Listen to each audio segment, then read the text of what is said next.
because I'm not actually Steve. Steve's off doing something else. He's got other big important things to do. Instead, it's me, Albert, taking all of you guys for a little bit of persuasive writing. So, are we ready to get started? Give us a hashtag locked in our chat if we're ready to get started. It's a hashtag locked in. I think if you're already one of our big scholarly friends, you know exactly what that means. It means that it's time to get started. Okay. Oh, if it would load. Oh, just give it a bit of time. Oh, it's loading. Boom. All right. Can you guys see that? Or give us a big smiley face if you guys can see that. Okay. Yeah. Give us a big smiley face if you guys can see that. Okay. Oh, looks like we have. All right. Excellent. Then let's get rolling then. So what we're doing, as you guys can see, is a bit of persuasive writing. Yeah. We're going to be looking at a funky little method today, the Ciceronian method. Out of curiosity, does anyone know who Cicero was at all? Does anyone know who Cicero was? Can anyone tell me in the chat if you guys know at all who Cicero was? Oh, and I think most people probably don't know who he was. That's okay. That's okay. As you get more and more deeper and deeper into your schooling career, maybe you'll find out that Cicero was an old Roman. He was an old Roman politician. Yeah, he was an old Roman what politician. He was a big, Roman thinker, you could say, a big Roman thinker and a very excellent Roman speaker. I had some friends who did Latin and they studied a bit of Cicero themselves, I remember. Some of the speeches that he had. Yeah, he was a very, very interesting man. A lot of very cool oratory methods, right? When we say oratory, we just mean public speaking.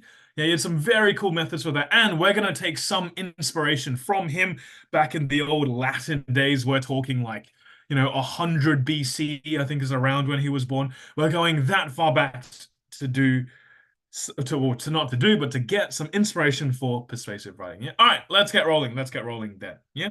So what we're going to be looking at in particular for today, our big topic for today is going to be adventure as learning. Yeah.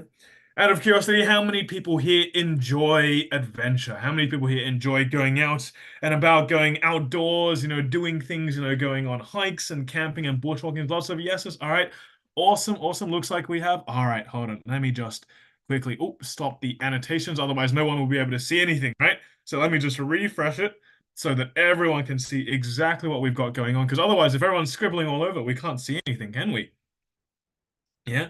All right, so let's restart it now. And then I think we should be, if it would work. Good. All right. Give us a big smiley face once you guys can see that. Okay. Give us a big smiley once you guys can see it. Okay.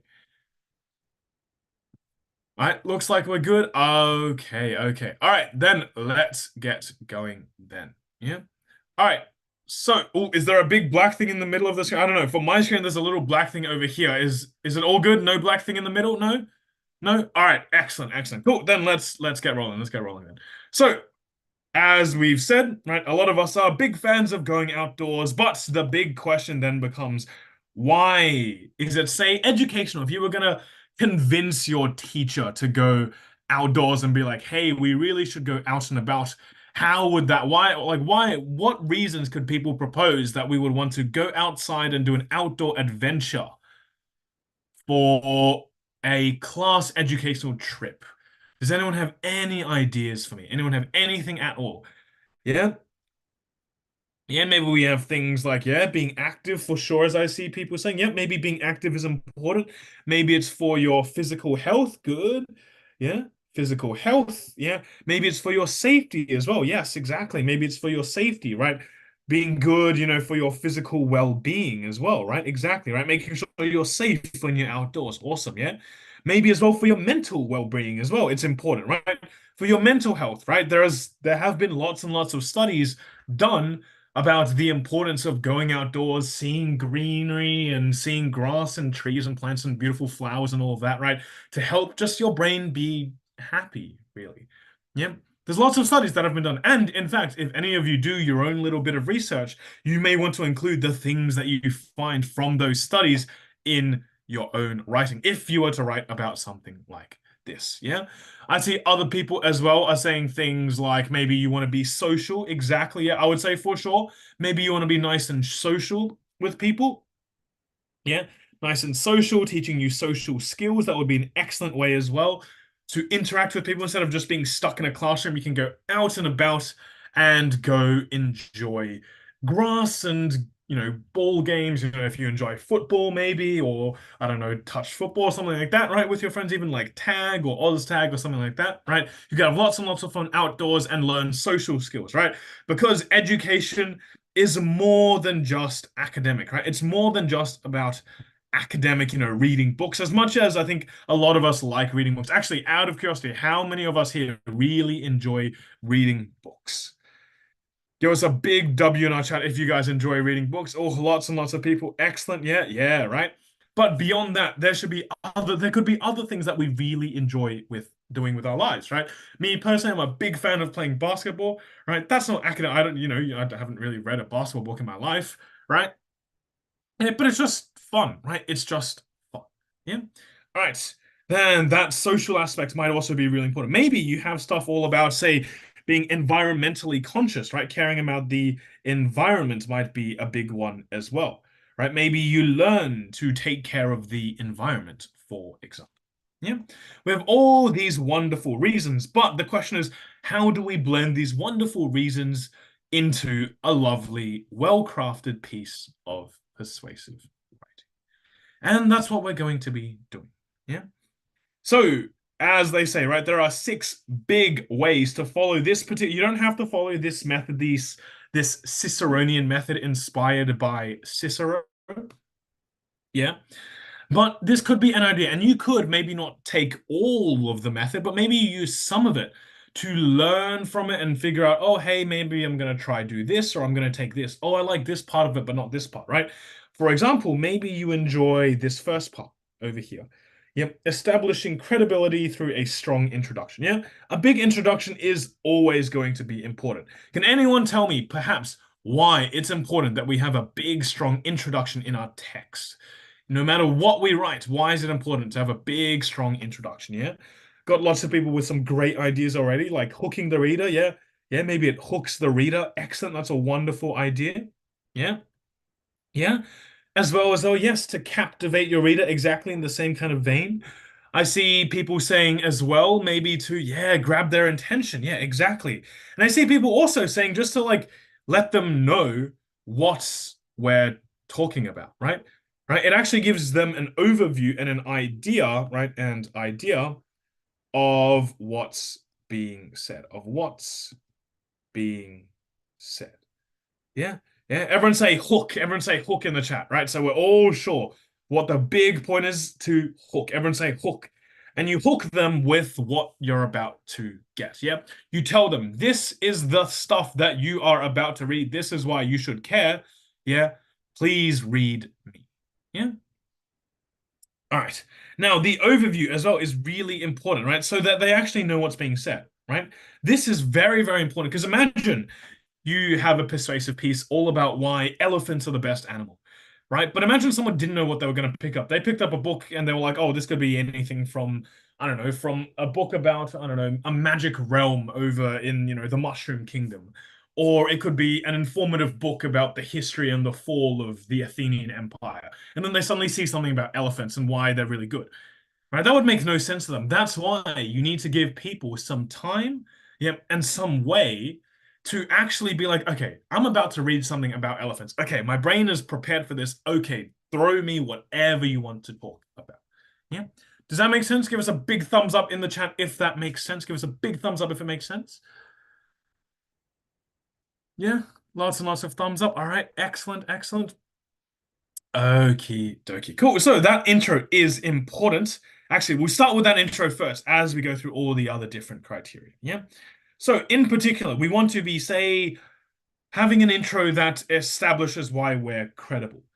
What does it mean to be credible? Does anyone know what that means? Does anyone know what that means? Yeah. It basically means that, yes, you are reliable. Exactly. As I see some people saying, you're reliable, you're trustworthy. It's basically saying you can count on me. You can trust me. That's what that means. Yeah. And you want to be starting with something like that. We go, yes, you can trust me. This is why you should trust me because I am really educated and I really know this topic completely. Yeah. You want to be talking about maybe say why you've been trained in outdoor education. Maybe if you have, certificates or things. Maybe that's one thing to talk about. Or maybe you could also talk about just your memorable adventure, maybe just a personal experience, for example. Yeah, about why right? You've seen firsthand why you've done it. And maybe you want to use a technique like, now, do we all know this technique? Give us a big yes if we know the technique I'm about to say. Maybe you could use something like a rhetorical question. When I say maybe you want to use a rhetorical question, I mean that maybe you're going to use a rhetorical question that's like, oh, yes, now, if we don't know what a rhetorical question is, just to double check that everyone knows, it's basically a question you ask that doesn't need an answer, right? Question with no answer. That's what that is. Yeah? A question with no answer. Now, what's the point of a rhetorical question? Can anyone tell me what the point is of a rhetorical question? Okay, yes, we have a couple of reasons, right? For sure, for sure. Again, maybe it hooks your reader, right? Again, one of the biggest things that you always need to be doing, yeah, you always need to be doing is to make your reader care. Yeah, everyone say make your reader care. Everyone say make your reader care. Yeah, you always need to make your reader care. Yeah. What I mean by that, what I mean by making a reader care is writing in, such beautifully crafted writing that they have no choice but to enjoy what you like. For example, a rhetorical question that really hooks your reader, that really, say, gets them thinking, for example, would be an excellent thing and an excellent device to use, right, to get them going, oh, yes, I really enjoy this. Yes, rhetorical question. Yes, I care about this. Yeah. Okie dokie, right? You could use, say, a rhetorical question about, like, have you ever wandered out into have you ever wandered out? Have you ever been and maybe go further, right? Write something that's beautiful, right? Write something that is captivating. Have you ever been, have you ever maybe plunged, maybe dived? What else could you have? Or maybe not drowned because that's a bit negative, but maybe you could have you ever maybe delved, right? Delved into what? Oh, an otherworldly kingdom. Yeah, an otherworldly kingdom of maybe an otherworldly natural kingdom. Yeah, an otherworldly natural kingdom, realm, maybe you'd call it, right? A natural realm of pure beauty, right? And then immediately you get them thinking, being like, wow, that one time when I was in nature, I really enjoyed this. Yeah, and because I really enjoyed this, that probably means, wow, yes, I loved it. I want to be here forever. Right? And you get them thinking, and now that you're more persuasive because now you're like, hey, this is why we want all of our kids, all of our students to appreciate this.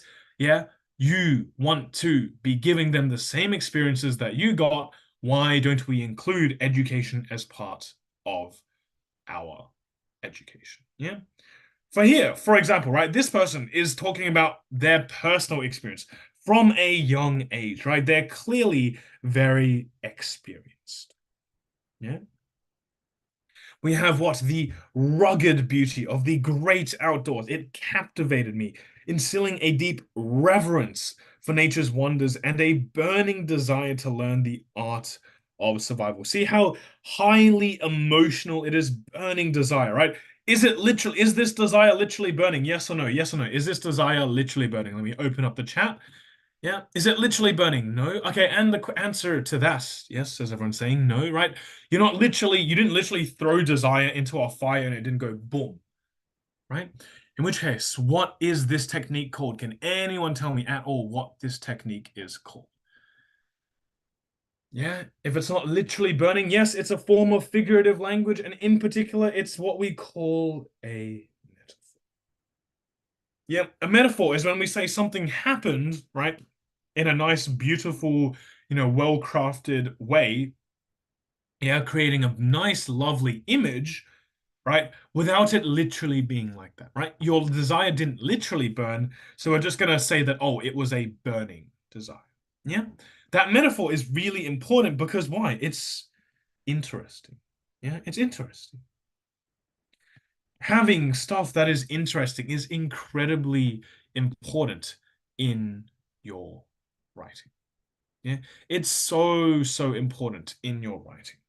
Yeah, because when you have stuff that is interesting, it hooks your reader, it makes them care, and for them to care, that's the way that you can persuade them, be like, hey, this is why you should listen to me, because now you care about this, you're on my side. Yeah. Does that all make sense so far? Yeah, give us a big smiley face if that makes sense so far. Yeah, lots and lots of big smileys. All right, excellent. Love to see it. Love to see it. Yeah.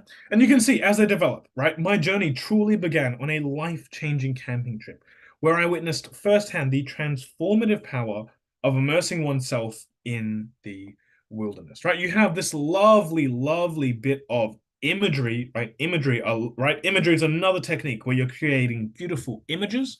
Yeah. And in all of that, guess what else you do? It also means that you can then segue into making it cooler, right? Making it cooler.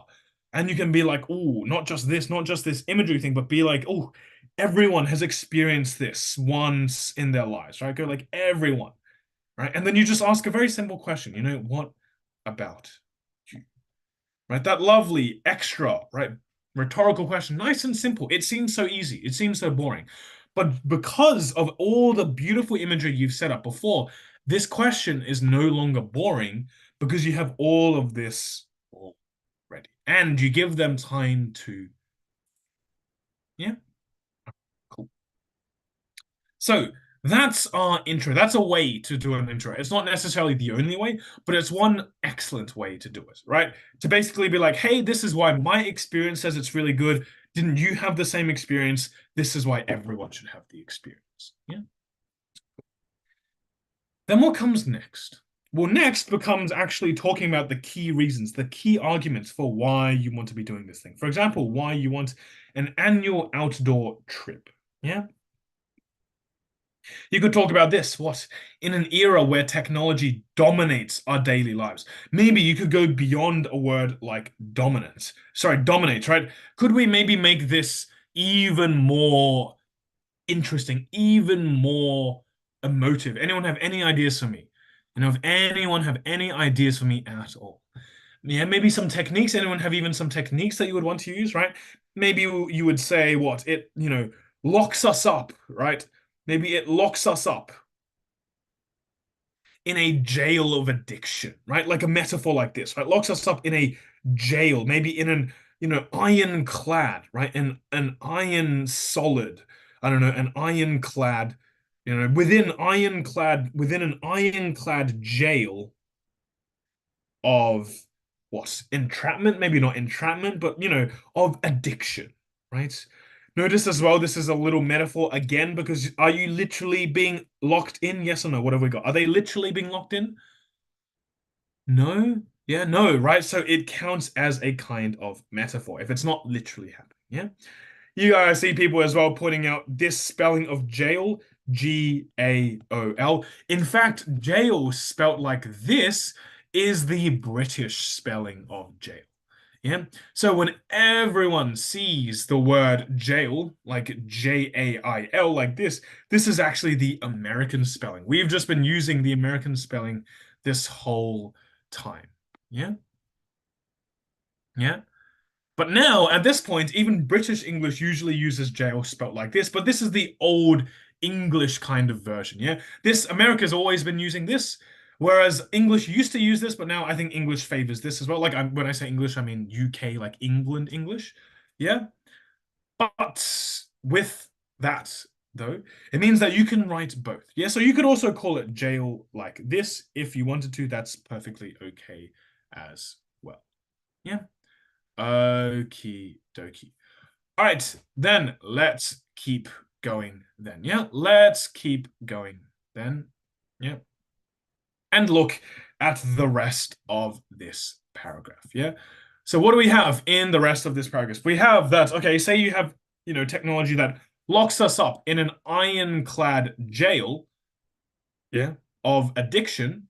Okay, we have that, right? That, is more emotive, more interesting. An annual outdoor education excursion presents a what? Yeah, an invaluable, yeah, an invaluable opportunity to equip our students with the vital survival skills. Yeah, we're talking vital survival skills. Yeah, necessary to thrive in the great outdoors. Okay, very interesting. Yeah, very interesting. Yeah. Is there a way to make this more interesting? Or what are the good bits about this in the first? Who can tell me what the good bits of this are first? Does anyone have any good bits for me? Yeah. Maybe we have vocab, yeah, like invaluable opportunity is wonderful. Maybe equipping what the vital survival skills, yeah. We show how important it is, right? Vital and necessary is an example of what kind of language. Is it low, high, medium? What have we got? What have we got? Yeah. Yes, awesome. This is an example of high modality language, right? Yeah, high modality. You know, when your parents come in and tell you you have to clean your room, that is what we call high modality. That's what we call high modality. Yeah. All right. Things like, oh, you have to do this. You must do this, right? You need to do this, right? It's vital that you do this. It's necessary that you do this. High modality. That's when it's really persuasive. We're like, no, you need to do this. Yeah. All right. Cool. And there are other things that are good. For example, I know why you think it's important. I know that you think the survival skills that you get from an outdoor education are important. Yeah? And this idea of thriving in the great outdoors, right? This is why it's important, so that you can be good here, right? That's maybe one reason. But maybe you can propose all the other reasons. Remember earlier, way up here earlier, we gave all these other reasons. Maybe you want to incorporate these as well, Maybe they're also what's vital, necessary. Maybe they're also what's imperative, right? An imperative thing, yeah, that we need for our physical well-being to prevent our bodies from rotting and decaying, right? And maybe you go big and emotive the other way, right? Maybe it saves us, yeah. Maybe it saves us. It's maybe an aegis, yeah. This is another old-fashioned word. An aegis. Does anyone know what an aegis is at all? Out of curiosity? Yeah, yes is no's, yeah. An aegis is an old word back from ancient Greek. Yeah, an old word meaning basically a shield. Yeah, a shield. Yeah. It comes from the Greek, or if you want to see it written in the original Greek, it would be aegis, like this. Yeah. I do a bit of ancient Greek myself, right? That's part of how I know this. Yeah. A little bit of, aegis, and it seems related to the old Greek word for goat as well, ikes, which is used for goat, and ikes turns into what? Aiga, aigos, aigi, right? So yeah, there's a bit of relation in there. Yeah, because you maybe use some goat skin to, cover the shield, which is pretty cool. Yeah. But this aegis is a shield. Yeah. Maybe you can say that it's an aegis, right? That protects us. Yeah. It's an aegis that protects us from, I don't know, bodily decay. Yeah, that would be an interesting idea. Yeah, protects us from bodily decay. Yeah, aegis like this. Oh, let me put the dot over here. Aegis, by the way, if anyone's confused at. Yeah. Okay, okay. All right. So, does that all make sense first? Yeah.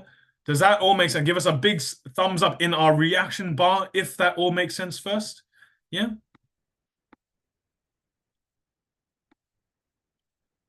All right. Looks good. Looks good. All right. All right. All right. Oh, oh, I'll open up the chat. Yep. Yeah. Now we're good. Now we're good. Okie dokie. All right. Then let's keep going then. Yeah. All right. And let's look at the next big criteria that would be incredibly important. Yeah. Next is to talk about all the other benefits, right? To talk about more of the big benefits for your practical and personal growth. Again, you're just trying to be persuasive. And how are you going to be persuasive? You're going to detail for me very well and very nicely why this is important, why this matters. Yeah. Yeah, everyone say in the chat, everyone say in the chat why it matters. Yeah. That's the big thing you want to be doing. You need to say why it matters, and you need to do it in such a way that I actually care.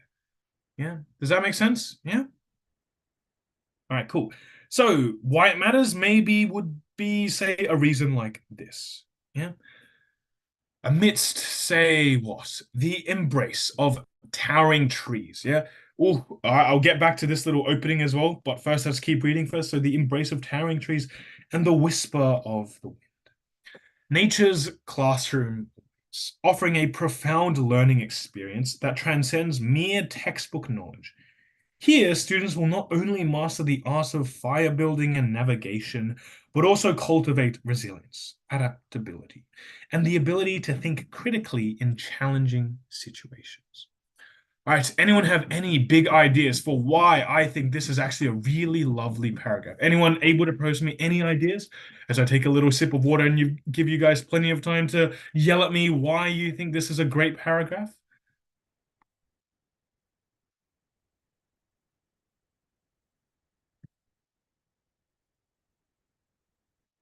Yeah. All right, all right. We've got a lot of people saying things like, yeah, you got things like the vocab is excellent, right? Like things like, oh, what's excellent about, oh, let's put it, let's give vocab a purple, yeah, to see which bits are really nice vocab. Yeah. Even things like embrace, towering trees, what like profound, transcending mere textbook knowledge, mastering and cultivating. You've got resilience, adaptability, critical thinking, challenging situations, right? Lots of lovely, intense vocab. Yeah. Lovely, good, sophisticated is how we might call it. Everyone say sophisticated vocab. Everyone say sophisticated vocab. Yeah. Sophisticated basically just means you know, big and important, real adult and mature. Yeah, that's what it means to be sophisticated. Yeah. All right. So that's sophisticated vocab, which is really good. And I saw other people pointing things like this out as well. A whole bunch of metaphors. Again, metaphors, right? When we have things that don't literally happen, but we pretend like they did. Like, put it this way. Did these towering trees literally hug you and embrace you? Yes or no? Who can tell me? No, right? Yeah, exactly. No. Yeah, right. They didn't, right? They didn't literally hug you. Great. Did the wind literally whisper? Maybe it sounds like a whisper, but it literally whisper. No, right? Is nature literally a classroom? No, right? Exactly. Yeah. Yeah, all of these are examples of metaphors when you make things that they aren't actually. Yeah. And not only that, not only is it a kind of metaphor, but there is a very specific type of metaphor that I would classify this embrace thing and this whisper thing in particular. And I saw some people saying it already, which is personification. Yeah, everyone, oh, let me open up the chat so we all can write that down. Yeah, everyone say personification. Everyone say personification. Yeah. All right. Do we know what personification is at all? Out of curiosity, does anyone know what personification is at all? Yeah. If you guys know what that is, let me know what you guys think it is. Let me know what you think it is, if you guys think you know what it is. Yeah. People are saying maybe human qualities. Yeah. Awesome. Yes. So personification is literally just a metaphor, but just human edition. Yeah. It's a metaphor, but human edition. Yeah. Everyone say for me in the chat. Oh, if I open it up. Oh, human edition. Everyone say human edition. Yeah. It's just a metaphor, but a human version. It's just the human version of a metaphor. Yeah. So yes, it is a metaphor, advanced, right? Because like trees, it would be people hugging you. It would be people who whisper. Yeah. If it's eating like a person, something that a person would do. If it's a human kind of quality, we would call that personification, right? Person, ificate it, make it a person. Yeah. That's what it means. Yeah. Okie dokie. All right, then with that in mind, we can see how this paragraph is actually really lovely. We've got lovely imagery here. We've got a little baby technique as well here, right? Towering trees is maybe an example, or just the start of, maybe not complete yet, but the start of a bit of what we call alliteration. Yeah, if we all know what alliteration is, yeah, alliteration. It's just when you have the same letter at the start of things, T, T, T, T, or if you had, say, she sells seashells by the seashore, that's S alliteration. That's a very specific type of alliteration we call sibilance. If you're interested, you can look it up to learn more. Yeah, that sibilance thing where you have lots and lots of S sounds together, like she, sells seashells by the seashore. Yeah. All right. So this is again a lovely example of a lovely example of a what we call a body paragraph. A paragraph in the body, the brunt, the big part of your argument. Yeah. Because what it means is that this big, interesting stuff, right, in your body paragraph details out the reasons why you're saying all of this. Yeah. Okie dokie. All right, does that all make sense so far? Give us a big W in the chat if that makes sense so far. Yeah. The importance of a well-crafted body paragraph where you're actually giving the details behind why you are saying what you're saying, the real reasons why you said all this. Right, awesome. The body paragraph, by the way, right, to make sure that we know how important it is, yeah, is that a body paragraph is the thing where we actually get to deliver the arguments that we care about. Yeah. And that's the part that really hooks our reader. Yeah. And again, we can have more paragraphs that give you more interesting things, like, as someone said earlier, teamwork, right? Social skills, communication, a sense of community. Yeah. If we look at the paragraph, let's see what they have. They say, in the heart of the wilderness. Again, right? Heart. Do we literally have a heart, right? You guys think in your brain, yes or no? Do we literally have a heart? No. So this is a kind of metaphor. And in particular, yeah, this kind of metaphor is also a little bit overused sometimes. So maybe you'd want to come up with something unique yourself. You know, maybe you say that, oh, deep into what kind of, the heart of the wilderness is, a little bit overused. Maybe you could change heart to something like nucleus. Nucleus is something that's at the center, right? In the nucleus of the wilderness, right?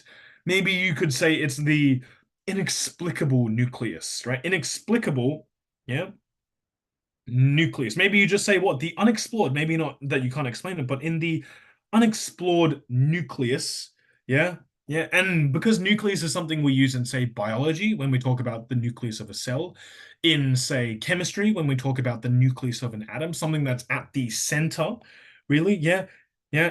Then you could make reference to that, right? This kind of nucleus, not at all, maybe you could say, not at all like that of, you know, a chemistry textbook, right? That of chemistry or biology. Yeah.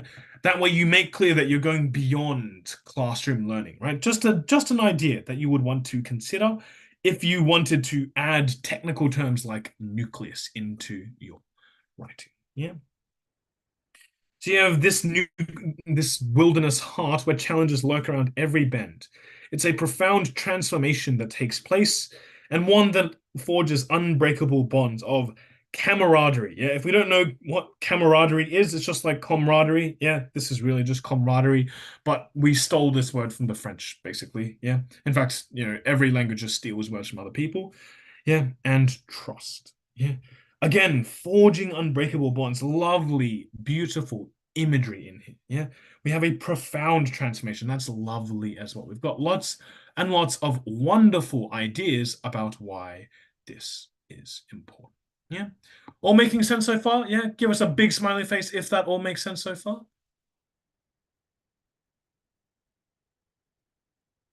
Right, looks pretty good. Okie dokie. You guys are doing great. You guys are doing great. Big brains right now in our chat, which is awesome. Love to see it. Love to see it. Yeah. All right. And then finally, the other, one of the biggest, most underrated things ever in all persuasive writing is to address the concerns, to deal with the holes. Yeah. To talk about the holes. Yeah. You need to worry about the holes in your argument. Yeah. You don't want an argument like Swiss cheese, right? Imagine, that quintessential block of, I'm a terrible artist, but that quintessential, oh, how do I do this? Block of Swiss cheese, with holes everywhere. Yeah. You don't want this, right? If you have holes everywhere in your argument, it's not convincing because they're just like, oh, why am I even listening to you? There's so many reasons why you're wrong. So one of the best things that you can do is, instead of patching up the holes as they come, you want to patch them up first. You want to deal with the holes in the argument first. You want to, well, what's pre-patched up? Yeah, just deal with the holes first. Deal with problems first, right? Deal with the problems before they come so they never become problems. Yeah. Everyone say, once I open it up in our chat, everyone say, deal with the problems first. Everyone say, deal with the problems first. Yeah. You got to deal with your problems first. Yeah. For example, if you're worried about safety, as someone said, safety, right? What if you get lost in the wilderness, for example? Right? That would be a big scary thing. Yeah, so you've got to deal with it. Say why it's not a problem. Say how you're not going to get lost. Yeah, do things like this. Yeah, while the allure of adventure may spark apprehension, or maybe you could even change the word spark to get proper alliteration in there, right? Maybe you could say while it might, activate apprehension, maybe it'll, yeah, maybe activate apprehension. What like to get the A sound in there? Maybe activate, um, you know, apprehension. That way you get the allure of adventure may activate apprehension, right? This repeated A sound is a bit catchy. It's more interesting to the brain. It makes you care. Yeah, so again, that lovely alliteration, those repeated sounds at the start of consecutive, or not necessarily consecutive, but words that are close. Yeah. So while the allure of adventure may activate apprehension, rest assured that the utmost care is taken to prioritize safety throughout this journey. Yeah, so you're dealing with the problems, right? Right? You anticipate that some annoying person is going to come and be like, what about safety? Right? And then you're going to be like, no, I've thought about safety. This is what's going to happen for us to deal with safety. Yeah. He'll say things like experienced instructors, well versed in wilderness protocols, will guide our students every step of the way, ensuring a secure and enriching experience for all. Again, notice the lovely vocab, experienced instructors, well versed in wilderness protocols, right? Right? Enriching experiences, ensuring, right? Ensuring a secure and enriching experience. Again, we've got lots of E sounds in here. If only we had an E word that could tell us safety, you know, that would be lovely to keep our alliteration going, but already it's quite catchy. Yeah. Notice how we're patching up the holes first. You want to patch the holes up first. Yeah. Patch up first to make sure that anyone who reads your argument isn't going to be annoying and be like, oh, what about this? Oh, you haven't thought about this. Oh, what about this? No, there's no need. You've already dealt with it, so they're not going to. Yeah. All right. Does that make sense? If that makes sense, everyone say patch up first, if that makes sense. And give us a big smiley after that as well, if that all makes sense. Yeah. All right. Looks like we're doing great. Excellent. Excellent. Okay. Then, after this, then we've got to deal with, I believe, the very last thing that we need to do. Does anyone know potentially what the very last thing is going to be? Anyone got me at all? Anyone have any ideas at all? Anyone have any ideas? Yes, you guys are getting there? Yeah. Yeah, we need a conclusion. Exactly. We need a conclusion. Everyone say conclusion. Everyone say conclusion. Big conclusion. Yeah. This is when we get to wrap up our big argument. Yeah. We get to wrap up our big argument and you get to bring this is where you really bring everything together. You bring everything together. Yeah. Right? Think about it. Your intro, right? Because often I have lots of people who ask me, what's the difference between an intro and a conclusion? The way I see it, an intro is like this. You've got all these people floating around everywhere, every which way, right? This is your intro, right? And then your intro brings them all together into one common strand of caring about what you're talking about. Yeah. Yeah. And then your body paragraphs over here, the ones that are really interesting, is in the middle here. Where people, they're really focused on exactly what you're saying. This is the part that gets interesting. And then beyond that comes our conclusion, where all of the strands snap into a certain singular point, a big call to action. Yeah. Everyone say call to action. Everyone say call to action.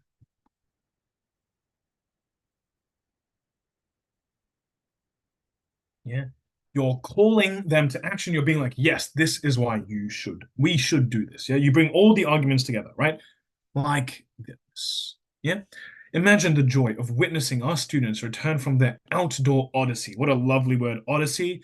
Yeah, we took that as well from an old ancient Greek epic poem about Odysseus and his journey home, right? That's what an odyssey is now. It's just become a big journey. Yeah, if anyone's read the epic the Odyssey, all about Odysseus, yeah. Right, their eyes alight with newfound confidence and a deep appreciation for the natural world. Yeah, these were some of the reasons why you wanted people to do this thing anyway. This is why you said that natural education was important. Maybe you could also mention these social aspects. Yeah, maybe you could also mention, additionally, right, you have newfound confidence, a deep appreciation, what, and irreplaceable, what, maybe untearable, right? Unfraying ropes, maybe unfraying ropes, binding together, ropes of what? Social, what? Connection, right? Yeah, again, a lovely metaphor that's interesting. Yeah, that makes your reader care. Unfraying ropes, yeah? Ropes, literally, they're not literal ropes. I don't have a rope around to show you what a fraying rope would look like, yeah? But ropes that are perfectly nice and pure and not breaking at all, yeah? Of social connection there. Boom, just nice and straight, yeah? All right. So we've got that then. Yeah, and we say that this transformative experience will forever etch itself. Again, a metaphor. You're not literally etching yourself, you're metaphorically etching itself into their memories, shaping their character and instilling a profound respect for the great outdoors. Yeah. Shaping character, why it's important, instilling a profound respect for the great outdoors, why it's important, right? And then maybe you want a call to action being like, hey, this is why it's like, this is what we want to do, right? An annual outdoor trip will do exactly that, right? Right, and say how this is all facilitated by, say, the annual outdoor trip, right? That must happen, right? Must happen. And you guys can brainstorm for yourselves how you might want to achieve this. Yeah. But given that we're starting to almost run out of time, let's quickly just look at all the vocab lists which you guys are already familiar with. I think you guys saw a lot of them already, but I'll leave it up here real quick for you guys to see the new words, maybe. Maybe some of them you already knew, right? But maybe some other words you didn't know, like reverence, immerse, resilience, adaptability, camaraderie, apprehension, protocol, odyssey, formative, rugged, right? All of these new words, which we've learned today, if you didn't know them already, yeah, and all these other ones: transcend, cultivate, lurk, unbreakable, allure, prioritize, enrich, etch, instill, and dominate. All these wonderful words, yeah. And the very last thing we're going to leave off with, yeah, is the big combo paragraph, yeah. We'll have a look just at elements, little bits from it, right? Like this: from the moment I stepped into wilderness, a profound sense of awe and reverence washed over me. The rugged beauty of the towering peaks and the whisper of the wind through the trees ignited a burning, right? Notice how the metaphor is done well because you did ignite before burning, right? It's nice and well crafted, yeah? Within me, right? To immerse myself in nature's embrace. Oh, that's lovely. That's warm. Maybe you add a word about how it's, warm and lovely, right? For example, right? Maybe nature's warm and comforting embrace, yeah? It was during a life-changing camping trip that you understood this, and you have all these reasons that we've already seen. Yeah, and then let's see if they do a little call to action, which they do. Look, the time to act is now. Yeah, for we hold the power to provide our students with a formative experience. Maybe you could call it not just formative, but an irreplaceable, right? Not just that it forms them, but you can't replace it. Irreplaceable experience, yeah, that will shape their lives forever. This is how important it is. Let us seize this opportunity and embark on an adventure that will not only teach survival skills. So let us seize, let's do it, let's seize it, let's take it, survival skills and teamwork, but also instill a lifelong love for the wonders of natural world. All right, did that all make sense to everyone? Give us a big smiley face if that all made sense to everyone. Yeah, give us a big smiley face if that all made sense. Yeah. All right, looks like it is. All right, excellent, excellent. All right, well, in that case, I think it's about time for us to wrap up now. If anyone hasn't gone off and had dinner yet, please, please, please go off and have dinner, eat food. It's very important for you, for your brain and your physical health. Yeah. If anyone has any questions they want to ask about, different random things, there's a little code up here, I think, that you can scan. Oh, it's here, right? To just, contact people and be like, hi, Scully admin, help me out. I need help. There's a little WhatsApp chat over there, yeah, that you guys can talk to. Or WhatsApp chat? No, you talk to someone in the WhatsApp chat, sorry.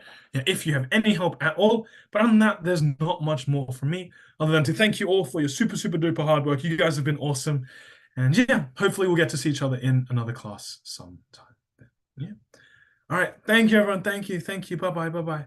Bye-bye. Thank you, everyone. Thank you. Bye-bye. Bye-bye. Bye-bye. See ya. See ya.